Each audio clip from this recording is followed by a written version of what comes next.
नमस्कार दोस्तों, मैं आलोक कुमार शांति निकेतन इंटर कॉलेज जेवल गाजीपुर से आप लोगों को भौतिक विज्ञान कक्षा 12 पाठ का नाम है वैद्युत आवेश क्षेत्र एवं द्विध्रुव की वीडियो बना के शेयर कर रहा हूँ। इलेक्ट्रिक चार्ज फील्ड एवं डाइपोल,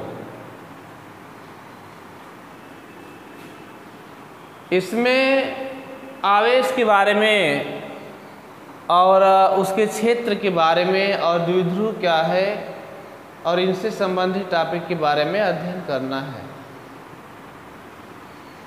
आप जानें कि प्रकृति में विद्यमान सभी पदार्थ द्रव्य कण के रूप में उपस्थित होते हैं, चाहे वह जिस अवस्था में हो। अवस्था से मतलब ठोस अवस्था में, द्रव अवस्था में या वो गैस अवस्था में हो। ऋणात्मक आवेश के बराबर उन पर धनात्मक आवेश होते हैं। जब दो पदार्थों को आपस में रगड़ा जाता है, यानी तो वे एक दूसरे को आपस में अगर रगड़ेंगे तो रगड़ने के पश्चात उनमें एक गुण आ जाता है। गुण यह आता है कि उनके पास यदि कागज के छोटे छोटे टुकड़ों को, तिनकों को या रुई को पास लाते हैं तो उनको वह आकर्षित कर लगते हैं अपने आप को। यूनान दार्शनिक थेल्स ने लगभग 2600 वर्ष पूर्व यह देखा कि अंबर नामक पदार्थ को यदि रेशम के कपड़े से या बिल्ली की खाल से रगड़ने के बाद उनमें एक गुण उत्पन्न हो जाता है। उस गुण का पता लगभग 1646 ईस्वी में थॉमस ब्राउन ने यह देखा कि यह जो गुण उत्पन्न हो रहा है दो वस्तुओं को आपस में रगड़ने पर एक वस्तु दूसरी वस्तु को आकर्षित कर रही है। इस गुण को यानी इसको थॉमस ब्राउन ने वैद्युत नाम दिया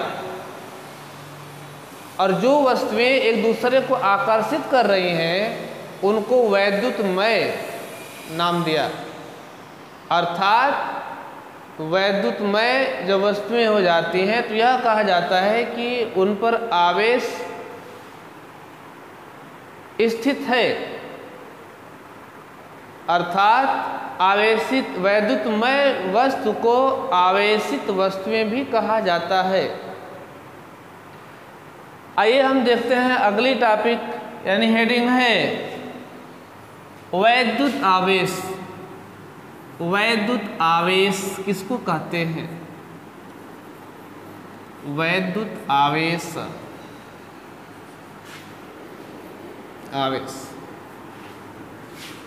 इलेक्ट्रिक चार्ज, इलेक्ट्रिक चार्ज।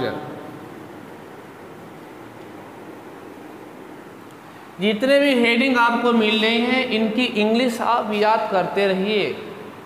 इसको याद करने से आपको बहुत लाभ मिलेगा। बाय द वे इसमें से तमाम बच्चे बच्चियाँ आगे चलकर इंटरमीडिएट के बाद कोई कला वर्ग लेकर पढ़ेगा, कोई साइंस लेकर पढ़ेगा, तो जो बालक बालिकाएं साइंस पढ़ेंगे उनके लिए यानी उनकी पढ़ाई में यह इंग्लिश बड़ी मदद काम करेगी। वहाँ पर आपको वैद्युत आवेश नहीं मिलेगा, आपको शब्द मिलेगा इलेक्ट्रिक चार्ज मिलेगा। तो आप कहोगे कि इंटरमीडिएट में अब तक हमको इलेक्ट्रिक चार्ज मिला ही नहीं था, तो फिर आप डिस्चार्ज हो जाओगे। इसलिए आप हमेशा चार्ज रहो, यह इसकी इंग्लिश आप याद करते रहिए। इसमें होता क्या है कि जब दो वस्तुओं को आपस में रगड़ा जाता है तो एक वस्तु दूसरी वस्तु को अपनी ओर आकर्षित करने लगती है। एक वस्तु दूसरी वस्तु को अपने ओर आकर्षित करने लगती है। एक आवेशित हो जाती है तो आकर्षित करने लगती है। ऐसा क्यों होता है? क्योंकि रगड़ने के बाद एक वस्तु से इलेक्ट्रॉन का दूसरी वस्तु में स्थानांतरण होने लगता है। इलेक्ट्रॉनों का स्थानांतरण, जिससे वस्तु जो है कि वैद्युतमय हो जाती है। अर्थात निष्कर्ष यह निकला है कि वैद्युत आवेश, यानी आवेश किसको कहते हैं? आवेश द्रव्य का वह गुण होता है। आवेश द्रव्य का वह गुण होता है जिसके कारण वैद्युत तथा चुंबकीय प्रभाव उत्पन्न तथा अनुभव किए जाते हैं।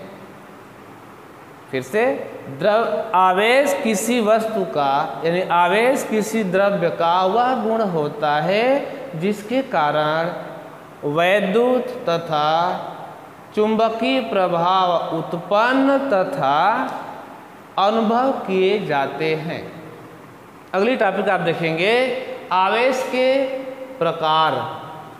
आवेश के प्रकार। आवेश के प्रकार।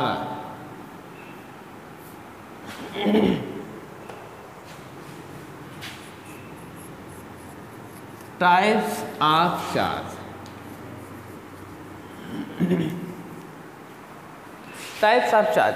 आवेश दो प्रकार के होते हैं। पहला जो होता है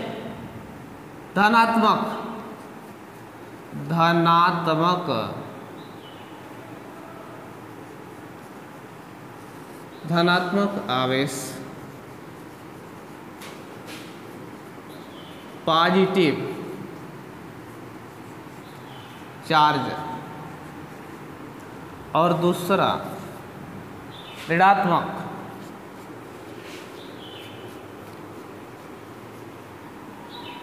ऋणात्मक आवेश।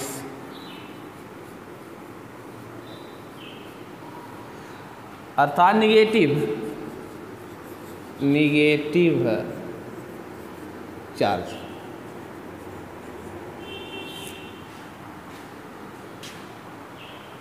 आप यहाँ पर यह देखेंगे धनात्मक आवेश और ऋणात्मक आवेश। कुछ एग्जाम्पल ले लें।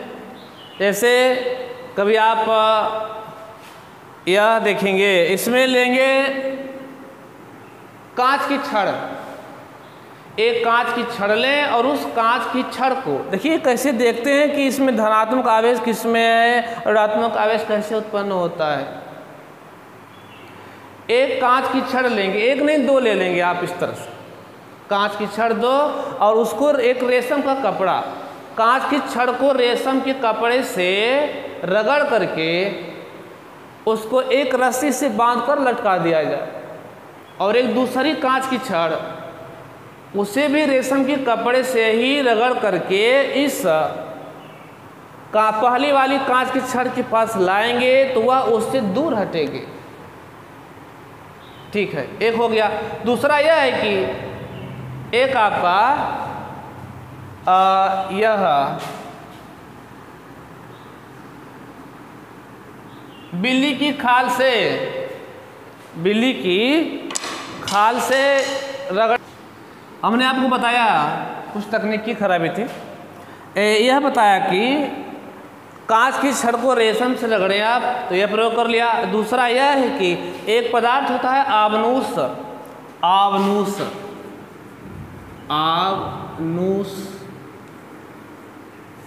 एक आवनुस पदार्थ की छड़ होती है, इसी तरह से मैंने आपको दिखाया, और उस छड़ को बिल्ली की खाल से रगड़ करके उसे भी एक धागे से बांध दीजिए, और एक दूसरी आवनुस की छड़ को बिल्ली की खाल से रगड़ करके उसके पास ले जाएंगे पहली वाली की, तो वह भी दूर हटेगी। लेकिन यदि कांच की छड़ को रेशम के कपड़े से रगड़ करके उसे एक धागे से बांध दिया जाए, ये तीसरी केस है। और उसके बाद दूसरी छड़ हम लेंगे आबनूस की छड़, आबनूस की छड़ लेंगे, उसे बिल्ली की खाल से रगड़ करके, अब देखिए उस बार क्या किए थे, कांच लिए थे और आबनूस दोनों छड़ थी। यहाँ पर चेंज है, यहाँ पहली छड़ कांच की है, दूसरी छड़ आबनूस की है। इनको बिल्ली की खाल से रगड़ने के बाद जो बधी हुई कांच की छड़ है उसके पास ले जाएंगे।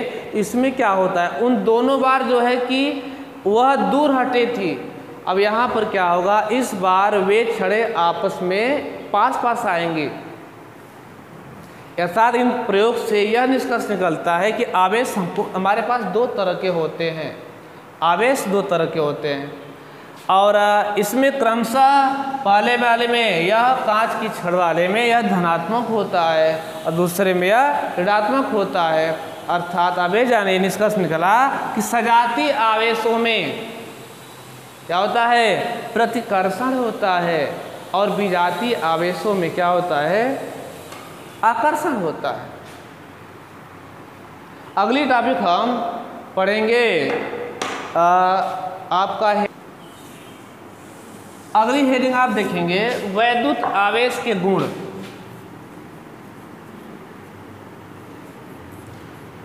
वैद्युत आवेश के गुण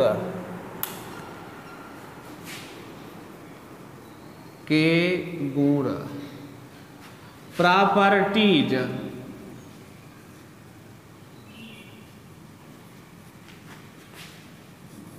ऑफ इलेक्ट्रिक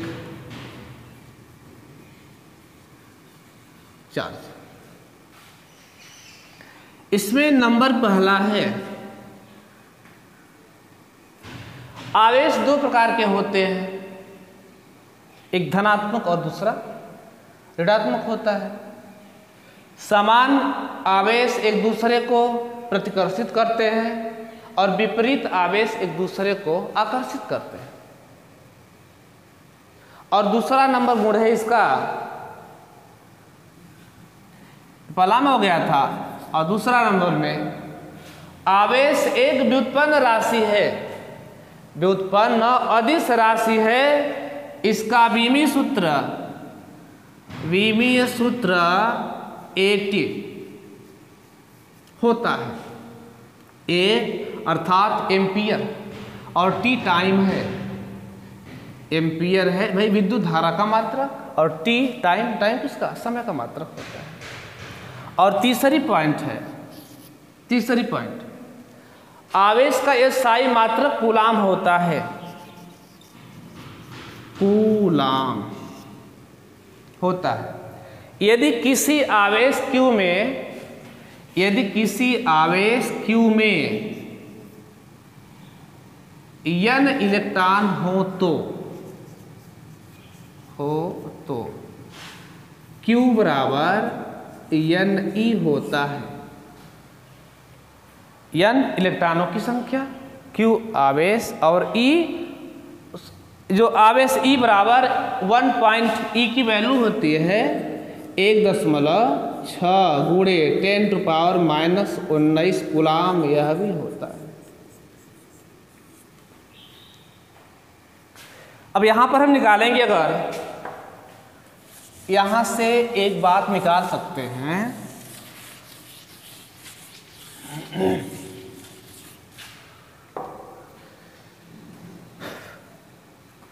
एक कूलाम आवेश में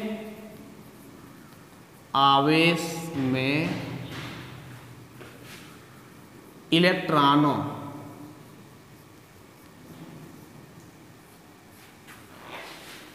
की संख्या बराबर, यह मिल जाएगा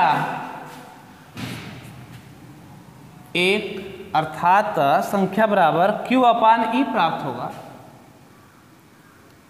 Q/E प्राप्त।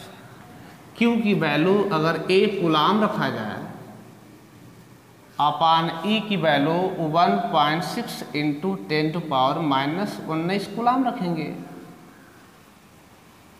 कूलाम कूलाम कैंसिल हो जाएगा। अब इसको सॉल्व करेंगे आप, जब इसको ऊपर ले जाएंगे, ऊपर ले जाने का मतलब या 10 टू पावर 19 हो गया अपान 1.6, अर्थात इसको और सरल कर लेंगे तो यह लिख सकते हैं इस वाले को 10 और गुणे 10 पर घात 18 अपान 1.6। ये दशमलव हटाने के लिए 10 से मल्टीप्लाई कर लो, 10 से मल्टीप्लाई यहाँ कर लो, अर्थात यह क्या मिला, यह मिल गया आपको, यह 100 हो गया अपान 16 मिलेगा और इंटू 10 टू पावर 18, अर्थात इस 100 में 16 की भाग देंगे तो लगभग 6.25 इंटू 10 टू पावर 18 प्राप्त हुआ। अर्थात हमें ये देखने को मिला कि एक कूलाम आवेश में कितने इलेक्ट्रॉन होते हैं, 6.25 इंटू 10 टू पावर 18 इलेक्ट्रॉन होते हैं। इतना। अगला पॉइंट 18 में था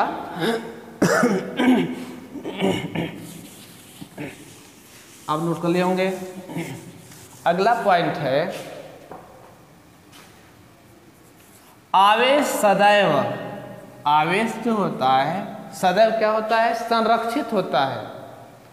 इन्हें न तो उत्पन्न किया जाता है और न ही इनको नष्ट किया जा सकता है।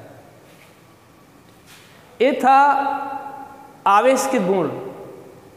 अगली हेडिंग पढ़ेंगे इलेक्ट्रॉन सिद्धांत।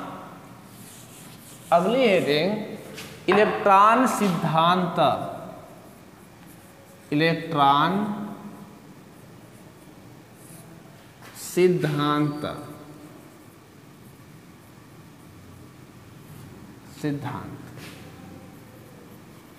इलेक्ट्रॉन थ्योरी,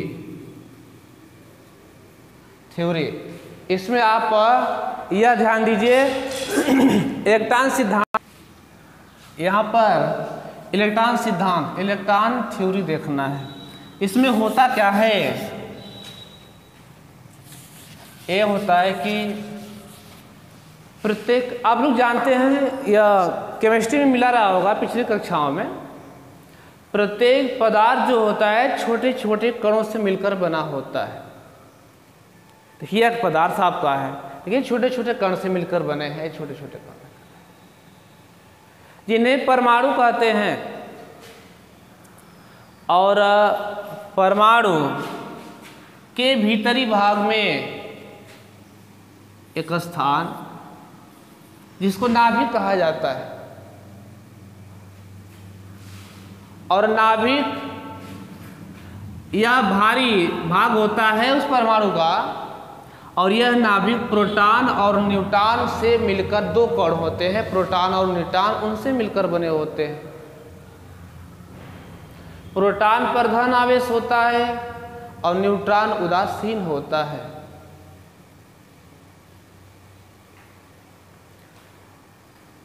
प्रोटॉन पर धन आवेश होने के कारण ही नाभिक धनावेशित होता है। और इस परमाणु के बाहर एक तीसरा कण होता है जो इसका चक्कर लगाता है, उसको इलेक्ट्रॉन कहते हैं। उस पर ऋण आवेश होता है, और जितने ऋण आवेश इलेक्ट्रॉन पर जितना होता है उसके बराबर ही धन आवेश होता है। अर्थात ये कह सकते हैं कि जितने धन होंगे उतना ऋण होंगे, तो दोनों कैंसिल हो जाएंगे। अर्थात उस पर परिणामी आवेश इस परमाणु पर नाभिक पर कितना हुआ भाई, शून्य हुआ। अर्थात यह कह सकते हैं कि यह परमाणु क्या, उदासीन होता है। अच्छा, और आगे चलते हैं। अगर हम इसमें देखते हैं कि एक रेशम